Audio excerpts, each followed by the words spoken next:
Hello, everyone. Welcome to the Aquarian Mind podcast. Today's podcast, episode number 213. I'm your host, Jamel Crothers. It's Book Insight Friday, and it's a week before my first book releases for the year. If you guys haven't listened to last week's episode, I am publishing 12 books again this year. Yes, I am crazy, and that's okay. I'm crazy in a good way. This is the longest book series I've ever written, and chances are I will never write a 12-book series ever again. With that said, I will be discussing once again Alphabet City. It's a book series that focuses on the inner cities of America. It is a fictional series, but it is based off of, things that happen in the inner cities. For those who are, part of the 60s, 70s, and 80s babies, you guys know about, the crack epidemic and, what happened in the 80s and things like that. Look, I was born in the early 80s, so I was very young when all of that happened. And I had some things within my family that, affected us all. But anyway, I'm going to briefly talk about what each book will focus on to kind of give you a little bit of a sneak peek of what's coming. Next week's podcast will be on Alphabet City 1 because by that point it will have been published and it will be in all major bookstores except Amazon. You guys know this. And this is going to be fun. This podcast is going to be a pretty good one. So, I will say, to give you guys the heads up, because I don't know if I mentioned this in last week's podcast, but if you don't read it, certain subject matter in one book, chances are it's going to get covered in another book at some point. It's why it's a 12-book series. So Alphabet City 1 which is being released January 26th. By the way, today is my 40th birthday, just to give you guys the heads up. So now you guys know what day I was born and what year. Yeah, but that's okay. You guys don't know my full government name and you guys don't know exactly where I live. So anyway, the focus is on LJ. And he is a young kid who has experienced a lot in his life, and his story starts with him in college, and he reflects back on life and living in Alphabet City. He breaks down the 26 block radius. He talks about gang life and a couple of things that have happened in his life that have him where he is currently. So it's a lot to embrace and entrench yourself in the first book of the series. But what I will say is that I did start off with a bang with LJ. LJ stands for Larry Jamal, by the way. I like to create unique names for people. So that will be part 1 of the series. That's a little bit of a sneak peek of, what's coming for next week's episode. And next Friday, I will delve into it a little bit more. And I may read a chapter from the book also. I may do that for the book series. I'm not sure. It's a strong consideration. I don't want to say yes, I'm going to do it, and then I don't, and then you guys are like, well, you said you was going to. Not going to go there. So moving along, Alphabet City 2 focuses on Vicky. She's a funeral director, mortician. She owns a funeral home in Alphabet City. So within the inner cities of America, you guys, if you guys don't know by now, a lot of gangs are involved in inner cities and violence and death. And I write a story from her perspective of what life is like in Alphabet City with death, and not just by gang violence and all of that, but also people who are dying of heart disease and kidney failure and all of those things that plague the inner city because of businesses and liquor stores and fast food restaurants and things of that nature. So, that gets talked about in part 2. Alphabet City 3. It's about Ronald and him escaping death a few times. And he is a gang member. So he talks about gang life and what it's about, what it consists of, and how he survives from day to day. And you guys know what gang life consists of. It's, death in the morgue or prison. So I don't go full on crazy, talking about every single thing that happens in gangs. And no, I don't mention the specific gangs. I do utilize their colors in the book. It's a respect thing. So that's what that will be. Alphabet City 4, that will be focused on Cheryl, who is a young mother raising 2 children in Alphabet City, and what that life is like. And there are a couple of things about her. She did grow up in Alphabet City, hasn't really left, living check to check, single mother, but there's a reason why. You guys will find that out later on down the road. I don't want to sit here and give stories away, but that's what part 4 will consist of. Alphabet City 5. That will be focused on Jermaine and Shamika, who are Cheryl's children. So the funny part is that Cheryl was part 4, and Jermaine and Shamika became an idea after I thought of 5 and 6, and they were supposed to be 7, but I said it doesn't make sense to have Cheryl for 4, and then you read 2 books, and then 3 months later you're reading about Jermaine and Shamika. So I said, let's switch it, and I decided to make Jermaine and Shamika from their perspectives and their lives as teenage kids growing up in Alphabet City, and they talk about life and a very tragic event that happened to the both of them that changed the landscape of their lives, their mother's lives, and put a big stamp on what life is and what it could be. So that will be part 5. Part 6 of Alphabet City will be about Kendra. She's a drug addict and an escort, to put it in lighter terms. I will not say the other word, but you guys know what the other word is. I have a clean podcast and I try to keep it that way. So I try to keep things in perspective and utilize certain words to keep my podcast clean. But she's dealt with some things in her life and dealt with some things in her childhood that pushed her in the direction to where she is. You guys will get to know more about Kendra down the road.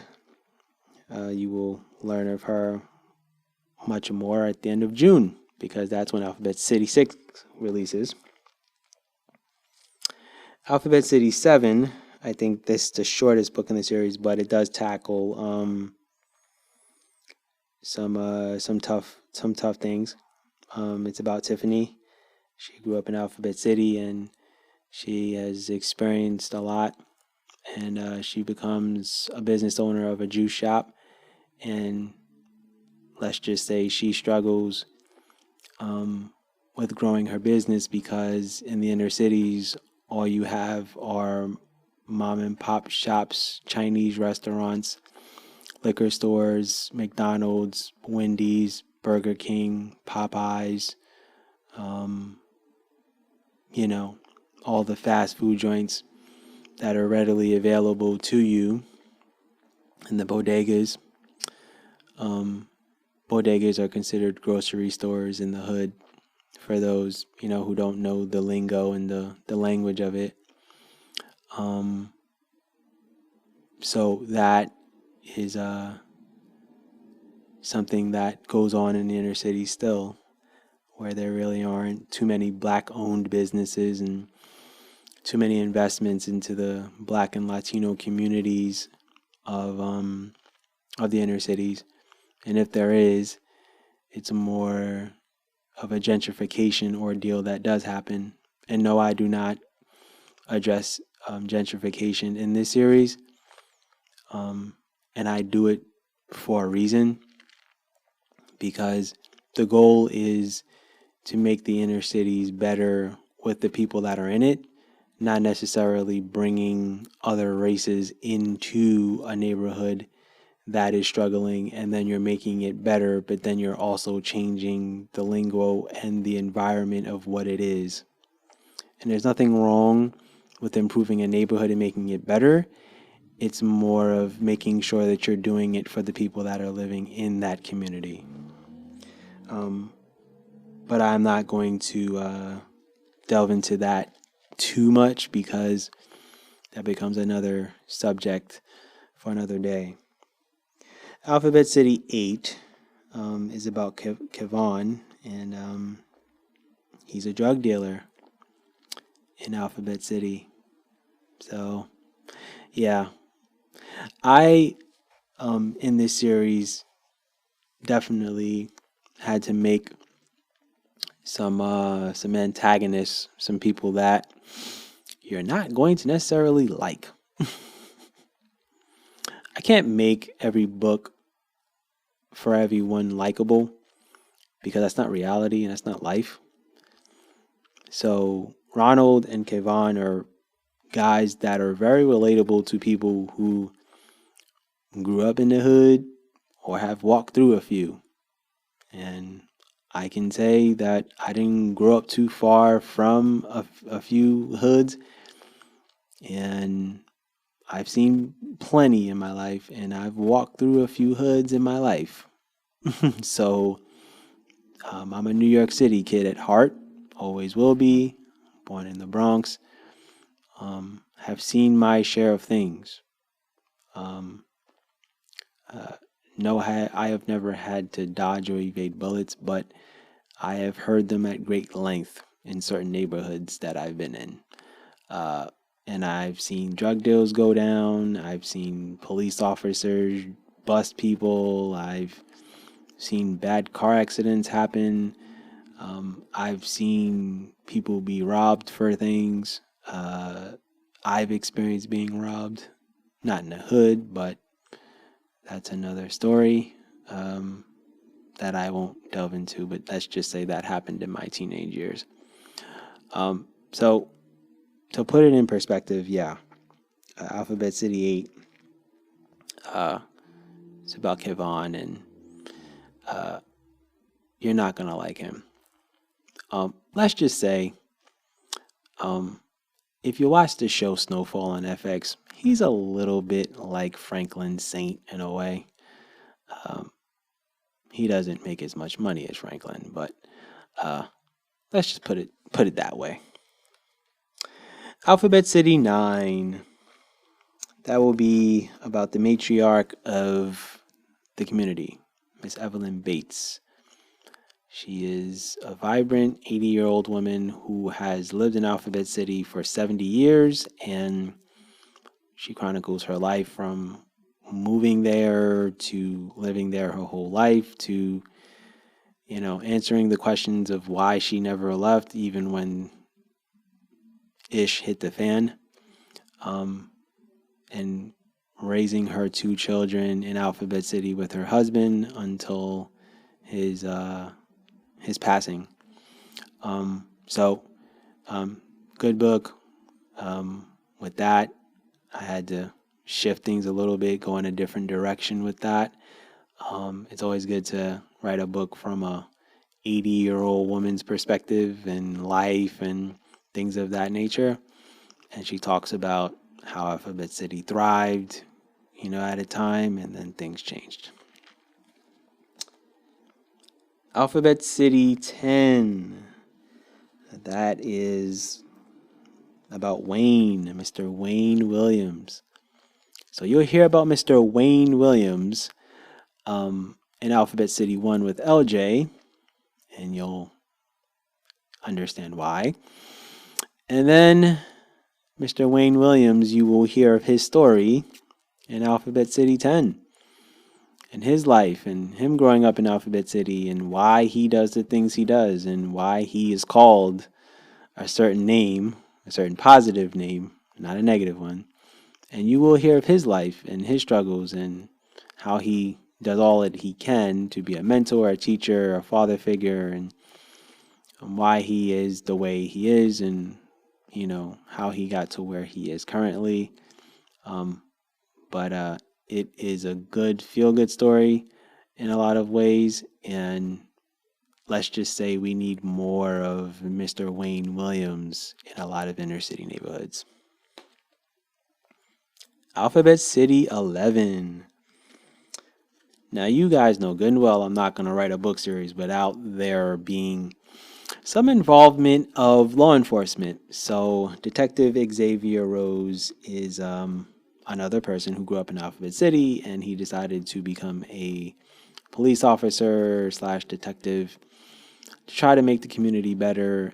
But you learn of his story, who he is, and his struggles as a detective in Alphabet City, and all the crime and all the cases that he's piled up and has to solve, and trying to figure things out and trying to gain trust of people, and people who know him very well, who literally dodge and evade him when he gets out his car at a police scene. So it's a lot to uncover with this. The book isn't ridiculously long because, let's be real here. I've covered law enforcement in the inner cities from Code Blue, which is a 5-book series, which is like over 500 pages. So I didn't feel the need to want to write another book about it. But let's just say it does tackle some racial tension and, the gang violence and things of that nature. And lastly, Alphabet City 12. Change is gonna come, right? So this is where all of the characters have a big town hall. They finally get the mayor, the governor, the police chief, and other city council members to meet with them. But it's a town hall with no cameras. And, certain characters who are no longer in Alphabet City do make their return, and they do speak on certain things. From gangs to gun violence to mental health to the education system to the food that is readily available to people in Alphabet City. So it's the last book of the series, and it's more of an eye-opener to all of the atrocities that go on in the inner cities and how much needs to be fixed and changed and all of that. I didn't delve into the dilapidated buildings, and the inner cities and things of that nature. But it's not to say that certain things that I didn't cover in Alphabet City won't be covered in a future book series. I just wanted to make sure that each character was able to shine in who they are and what they're about, and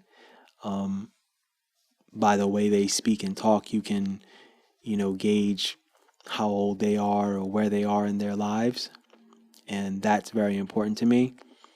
I'm not the person who's going to write books about characters and the color of their eyes, their skin tone, their hair color, and all that stuff. I'm not that person. I'm more of a journalistic prose writing person who tries to give you the imagery of what the inner city is, what it consists of, what it's about, what happens, why, and making change to certain things and changing the mentalities of the way we think, the way we live, and the way we carry ourselves. I didn't immerse myself into, having some young kid who wants to be a basketball player or an actor or a rap star or whatever, things like that's the common occurrences that are written about. I wanted to shift away from that. I wanted to shift into the real struggles that go on a daily basis. The single mothers who are raising kids, the fathers who are killed or end up in the prison system. I did, address the crack epidemic of the 80s and how it's affected the inner cities, and it still does to this day. So there are a lot of things to uncover, in this book series. It's why it's 12 books. There will be a future series that will still tackle the inner cities and what's going on. It will be focused on young kids, though, young teenagers. I do have the book series in mind. I do have character names. I do have a range of how many books I'm going to write about. I have book covers, but it's not a final on it. I still keep my options open. The Alphabet City series, if you guys choose to look into it, these book covers were literally created a month before I finalized all of the formatting for all of these books. There was a certain book cover that was set and made that you will see in past social media postings on Instagram. But those book covers did change, and the book covers that I have are more colorful, more vibrant, much better. And when you get the stamp of approval from your mother and your aunt on the book covers, then you've done your job. So I have gone longer than expected on this podcast today, but I definitely wanted to give you guys a sneak peek into what's coming. And each book will be released on the 26th of each month. So yes, Alphabet City 12 will be released the day after Christmas. And yes, Alphabet City 11 will be released around Thanksgiving and Black Friday and things of that nature. I don't let holidays stop me from having the symbolism, utilizing the symbolism of what Alphabet City is, which is a 26 block radius of the inner city of a neighborhood. Alphabet City is actually a real place. It's actually based in New York City in the Lower East Side. That's where the idea of Alphabet City came from, but it's a different environment in New York City of Alphabet City. It's a much nicer place, to put it to you that way. But this Alphabet City, it's unlike any other place in the inner cities of New York, whether it's Brownsville, Brooklyn, Red Hook, Brooklyn, the inner cities of Memphis, Tennessee, Atlanta, Georgia, plenty of other places, even Hartford, Connecticut. Yeah, I've lived there for a few years. Anyway, with that said, that is my Book Insight Friday for today. I really hope you guys enjoyed listening to the Alphabet City series and what's coming and all of the books. They're going to be really great book series. There's a good chance that I may immerse myself in, record some audiobooks this year and kind of get those out there since you guys are audio people. Not saying that you guys don't read, books in front of you, but just want to let you guys know that this is a big book series for me. And like I said, I'm not writing a 12-book series ever again. So I hope you guys really enjoy this one. All right. With that said, that's my podcast for today. I thank you guys for listening. As always, Have a good weekend. Be good, everyone, and go accomplish your goals.